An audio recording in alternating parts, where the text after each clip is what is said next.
Welcome back to Trader's Audio Edge, your daily mental reset to help you stay clear, consistent, and composed in the markets.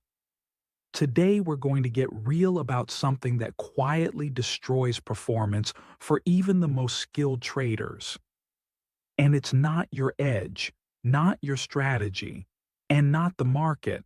It's pressure, internal pressure, the kind that builds quietly, the kind that convinces you that this trade has to work, that you need to make something happen. And it's that pressure, more than anything else, that fuels your worst trading habits. When you chase, when you overtrade, when you hold on to losers or cut winners too soon, it almost never comes from a lack of knowledge. It comes from a lack of emotional space. You're operating from a compressed state where every tick feels personal and every missed opportunity feels like a failure. But that mindset doesn't come from the chart. It comes from you, from the role you've assigned to trading in your life. If trading becomes your validation, your escape, your sense of worth or power, you're going to press, you're going to chase, and you'll sabotage the very process that's meant to protect you. Because trading doesn't respond to emotion, it rewards structure, discipline, detachment. The moment you start looking to the market to make you feel better, or to fix a bad week, or to prove that you know what you're doing, you've already lost the plot because you're no longer just trading your edge, you're trading your identity.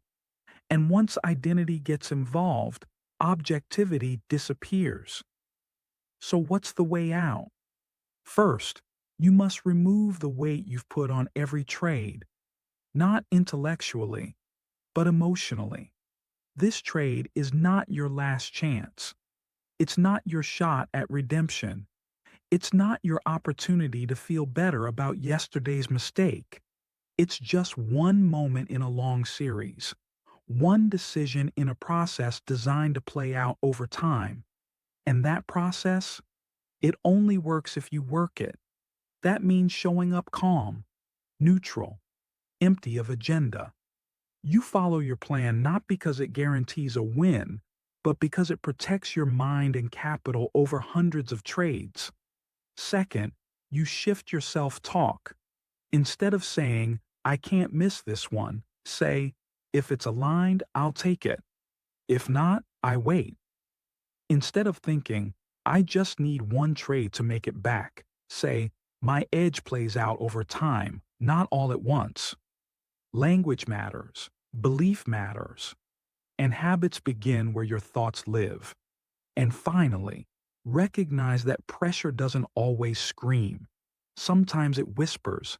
It shows up as urgency, as fear of missing out, as the subtle sense that this one really matters. And the moment you feel that, pause, zoom out, take a breath. Come back to your identity as a disciplined trader, not a reactive one. You don't eliminate bad habits by trying harder. You eliminate them by changing the emotional conditions that give them power.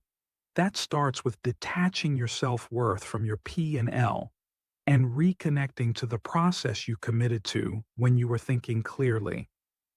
This is how you build mental strength, one trade at a time, one decision at a time, by releasing pressure and choosing clarity.